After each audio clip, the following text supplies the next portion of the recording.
here from Pax Europiana, from Vienna. I'm back in Vienna. It's a windy city. I will show you some of the Vienna, of this beautiful district. I will show you some of this beauty of a town, and I will also talk and walk you a bit through some of the things which are really going wrong in European politics. While I'm very pro-European, pro-NATO, pro-Euro, and everybody please join, and we can celebrate now the big success we have with Macedonia and Albania. This is incredible. We should really celebrate this, and don't get me started on language. You know, I respect everybody, but now let's celebrate this progress and let's get this done fast. Yeah? Macedonia is since 2005 EU candidate.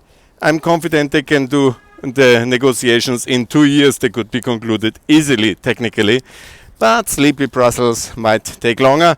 But in fact, all the things can now be overcome, and we need to get Macedonia into the euro. Hello, to give the people some tangible benefit.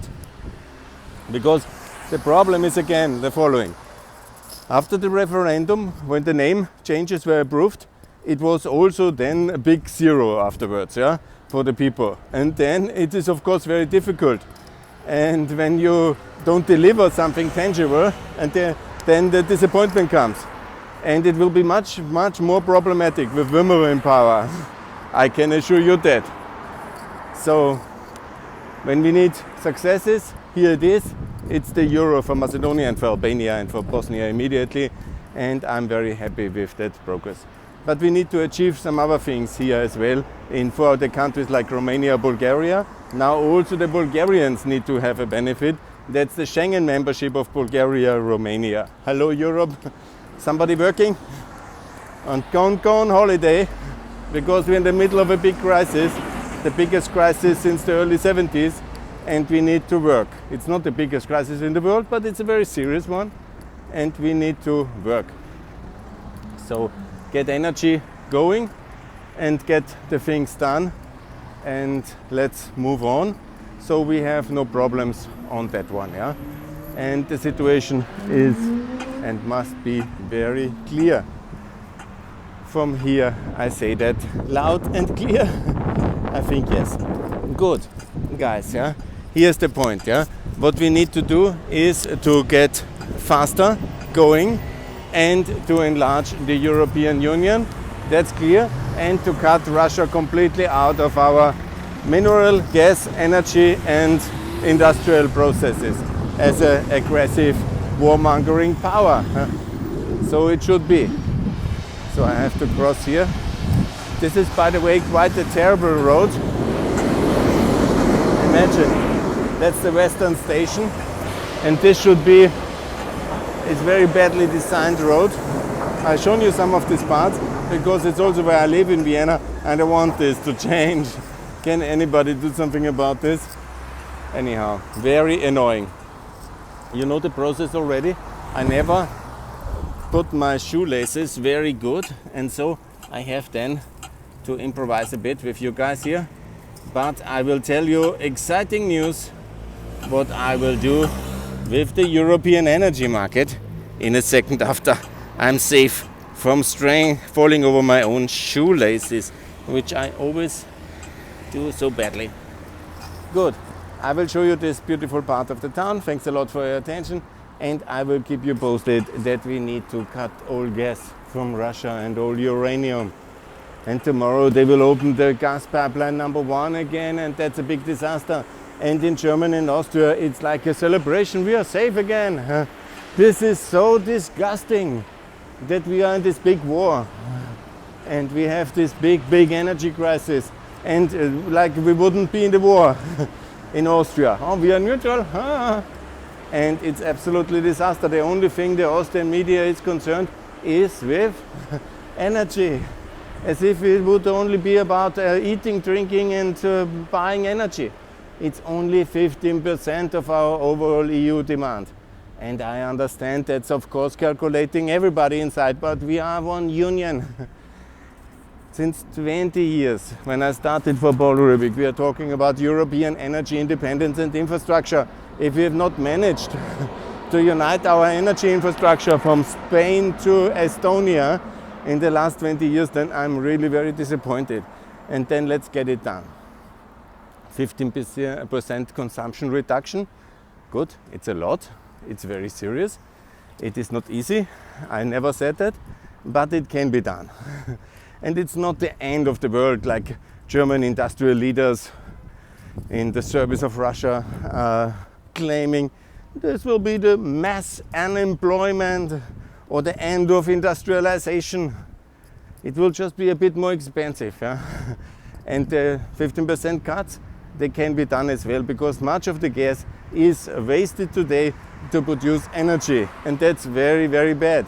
For the heat, we will need it, I understand it, but it's not that Russia is supplying all energy in Europe. And in some areas it's more problematic, like in Central Europe, because in the last 20 years, 30 years actually, we have not really disconnected Central Europe from Russia systematically in military, energy, transport and security infrastructure and nuclear infrastructure. And that was a big mistake. Soon all the Russian infrastructure in military sense, the hardware, will anyhow be destroyed, because most of it is now in the Ukrainian hands and they will use it. And so it will be ultimately, most of it will be gone. We should have systematically gave them the money to go to NATO standards from the start. But no, we were not generous enough to Eastern Europe. We should have also done the whole infrastructure investment towards the east, which we should have done a long time ago. We have not done it. Now the Russians destroy it in Ukraine, and we see how very bad the connectivity is with Romania and Ukraine, in Romania itself, and all over Eastern Europe, but Poland. We have neglected it, and only in the war we're connecting our energy infrastructure. We're connecting all other infrastructure now in the war. It's so bad. I'm shouting on Twitter and my YouTube videos since years to get this done, but it was not to be. And now we are having to do all the things so fast under such an enormous pressure of this terrible war and the consequences from inflation to the energy and food crisis. But let's be very honest, there is enough energy in the world, there is enough food in the world. It's a question of economics and of costs. And if we have now to absorb costs, we have to absorb the costs via a new debt package to put it all together. The same thing, like it's not Austria alone in the energy crisis, it's not only one country in alone, it's all the countries together who are to share the costs and the responsibility and the supply necessities of this crisis together. I mean, we are one European Union or not?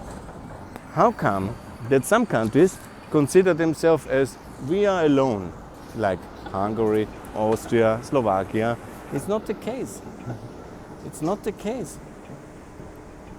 We are one energy union, one political union, one debt union we must be as well. And that's the only way to overcome such external shocks and some external threats. Because it's not an internal thing. Yeah? It's Russia waging war against our future member Ukraine and against the EU institutions ultimately and the NATO institutions, against our Western free world, however you want to call it. Yeah? They have started this attack. We have to win this challenge then. It's not our choice, this war. It's basically the fourth war with Russia. The First World War, Second World War, the Cold War. And yeah, the alliance system were different in the world wars, I know that very well. But it's a continuous challenge against the Western system, which Russia is waging, whatever, since 200 years. And this is now the successor state of the Soviet Union. They obviously talk like that. And we have to win this challenge. There is no other way than that. And so we will win.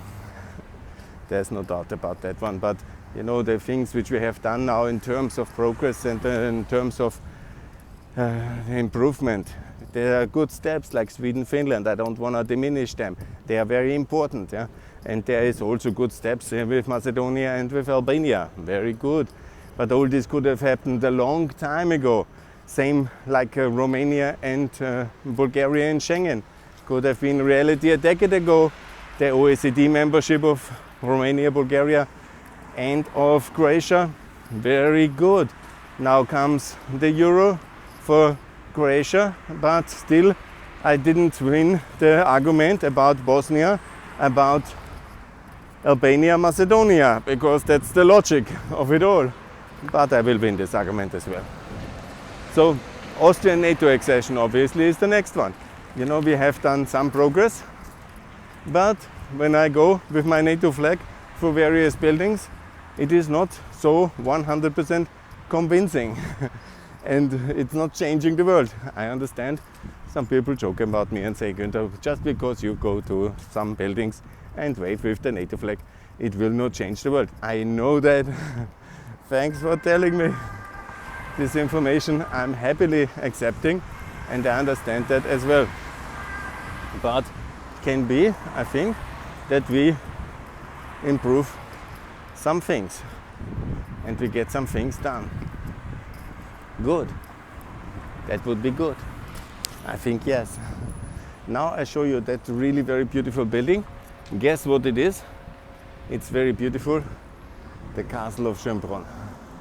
And I like it very much. I will do one of my small manifestations for peace and prosperity and for NATO membership in these beautiful places and countries.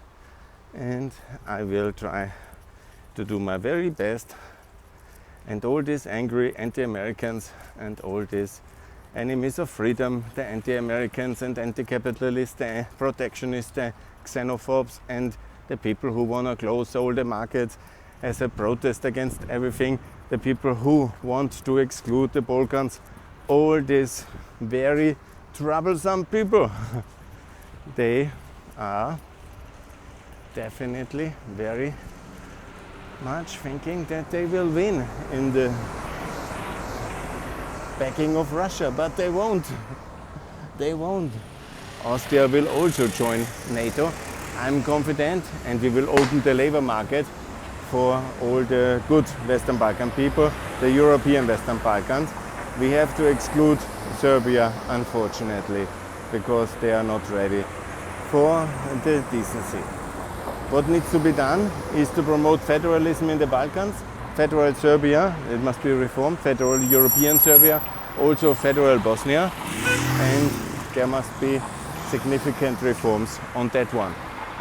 Yeah, there is a big energy crisis, but people still have plenty of money to go and buy their it's now, let's see, 2 euros the diesel, super 2 euros, yes. Anyhow, it's quite dramatic. I call for decency and for the improvement of our situation by electric cars. Now with 2035 we made another compromise, 5 years more we can register this Putin powered cars. That's very bad. We should have done 2030 like I proposed already years ago. Much better 2030, but no way. There was no way to do that. Yes, it's very hot. Then in the heat everybody talks about the climate. That's very important to save the climate. I'm absolutely in favor of that. Here comes a wonderful proposal. Let's not burn any Russian gas in the European Union anymore. And that's the first priority. That is a huge amount of less CO2 wasted and burned. Anyhow, I think the Russians will be most happy to keep their gas. And I say choke on it, Putin. Choke on it. Not choke, but choke. That is the best.